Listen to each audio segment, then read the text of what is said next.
بسم اللہ الرحمن الرحیم۔ حاضر ہے طاہر پرواز آپ کی خدمت میں، اور بات تو میں نے کرنی تھی ڈکٹیٹر مشرف اور ڈکٹیٹر ضیاء الحق کے بارے میں، لیکن ابھی کچھ دیر پہلے ایک چینل پر میں پروگرام دیکھ رہا تھا کہ کسی جیل کی بارے میں معلومات تھی، وہاں قیدیوں کے حالات تھے، اور وہ قیدی جو ہے وہ صرف ایک بات کہہ رہے تھے بار بار کہ ان کی سزا تو سزائے موت ہے، لیکن سزائے موت کا جو عرصہ ہے اس سے بھی زیادہ عرصہ گزر گیا، ان کی سزائے موت پہ جو اپیلیں ہیں ان پر کوئی فیصلہ نہیں ہوا۔ تو جس قیدی کو سزائے موت نہ دی جائے اسے عمر قید دی جاتی ہے، اور عمر قید جو ہے وہ گزر جاتی ہے، اس کے لیے پھر بندہ اگر زندہ ہوتا ہے تو وہ واپس آ جاتا ہے، تو اس لیے وہ لوگ اپیلیں کرتے ہیں۔ لیکن ہمارا عدالتی نظام ایسا ہے کہ جس میں تاریخ پر تاریخ دی جاتی ہے، اور خاص طور پر جب سپریم کورٹ کی بات کی جائے تو ہم نے کچھ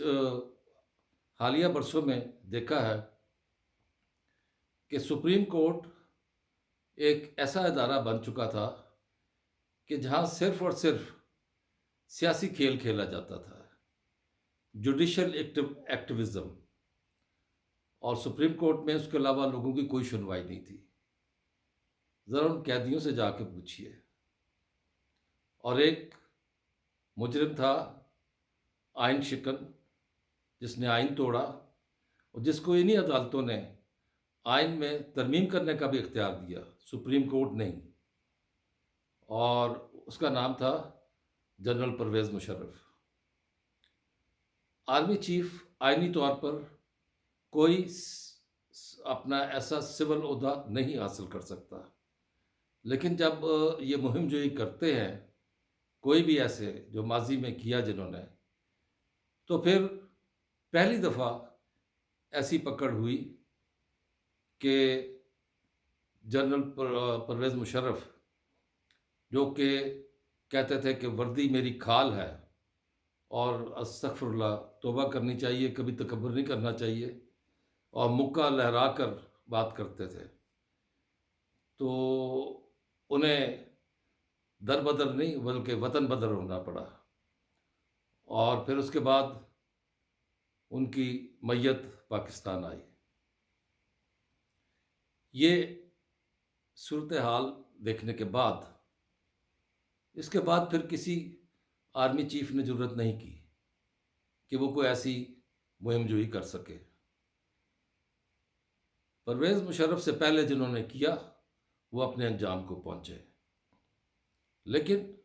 اس سے ملک کو کتنا نقصان ہوتا ہے یہ کوئی نہیں جانتا، کیونکہ آپ پھر دوسری طاقتوں کے اعلی کار بن جاتے ہیں۔ اگر آپ آرمی چیف ہیں اور آپ نے آ کر قبضہ کر لیا اور آپ کو یہ کہا گیا کہ ہم آپ کو جو ہے نا غاروں کے دور میں لے جائیں گے، کیوز ایج، اور آپ ان کی بات مان لیں اور اپنے ہم وطنوں کو آپ ان کے حوالے کریں، اس کے سلسلے میں آپ ان سے ڈالر لیں، جو کہ پرویز مشرف نے اپنی کتاب میں بھی درج کیا ہے۔ تو ایسے کردار ہیں جو تاریخ میں اچھے الفاظ سے یاد نہیں کیے جاتے۔ اسی طرح ان سے پہلے ایک مہم جوئی 90 دن کے لیے کی گئی تھی، جو ایک دہائی تک رہی،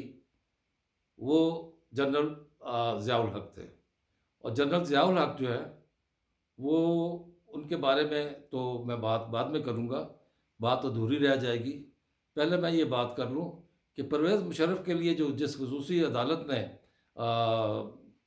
سزائے موت کا حکم دیا تھا، اس خصوصی عدالت کو ہی ختم کر دیا گیا لاہور ہائی کورٹ کی طرف سے، جو کہ اس کے دائرہ اختیار میں نہیں تھا۔ اس پر آج کل بڑی دلچسپ کارروائی چل رہی ہے سپریم کورٹ میں، تو اس کی طرف توجہ ہے سب کی، میری بھی آپ کی طرف توجہ ہے کہ اس کا کیا بنتا ہے۔ ظاہر ہے آپ کسی کی میت کو نکال کر تو لٹکا نہیں سکتے، لیکن ایک علامت ہوگی کہ جب یہ اس فیصلے کو صحیح تسلیم کیا جائے گا ملک کی سب سے بڑی عدالت میں۔ اب آئیے جنرل ضیاء الحق کی طرف۔ جنرل ضیاء الحق ایک خاص منصوبے کے تحت، وہ بھی اپنے دساور کے آقاؤں کے کہنے پر، انہوں نے ملک پر قبضہ کیا، اور ملک پر قبضہ کر کے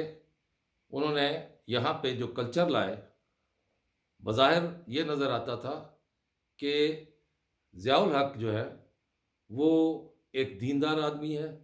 اور ملک میں دین کی بالادستی چاہتا ہے۔ ان دونوں جرنیلوں نے، جنرل پرویز مشرف اور جنرل ضیاء الحق،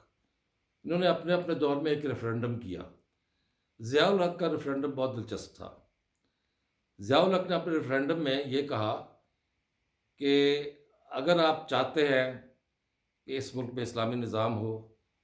تو میں آپ کے لیے، آپ کا آئندہ اتنے برس کے لیے صدر ہوں۔ یہ ایک ایسی چال چلی گئی، کوئی بھی یہ نہیں کہتا کہ جو مسلمان ہے کہ اگر آپ مسلمان ہیں اور آپ کا اللہ اور ختم نبوت پر ایمان ہے اور آپ اس ملک میں اسلامی نظام چاہتے ہیں، تو اگر آپ کا جواب ہاں میں ہے تو میں آپ کا صدر ہوں۔ اس قسم کے چکر دے کر، جذباتی باتیں کر کے، وہ یہاں پہ 90 دن کے لیے آئے تھے، اور پھر یہاں پر انہوں نے اپنی وہ پوری بساط بچھا دی۔ اس بساط میں سب سے زیادہ نقصان کیا ہوا کہ ہم امریکہ کی جنگ میں کود پڑے، اور وہ جنگ سوویت یونین کے خلاف تھی۔ آج ہم سوویت یونین سے پیار کی پینگیں بڑھا رہے ہیں، اور اس کو نقصان پہنچانے والے ضیاء الحق نے ہمیں کیا دیا؟ ہمیں کلاشنکوف کلچر دیا، کرائے کے قاتل دیے، منشیات دی، اور افغانستان سے آنے والی ہر برائی وہ ہمیں باقاعدہ ایکسپورٹ ہوئی، بلکہ امپورٹ ہوئی، ہم نے وہ درآمد کی۔ اس کے بارے میں جب دیکھا جائے، ان گھروں سے پوچھئے جہاں کے نوجوان جذبہ ایمانی کے ساتھ گئے اور ان کی لاشوں کا بھی پتہ نہیں چلا۔ تو یہ تجربات ختم صرف اس لیے ہوئے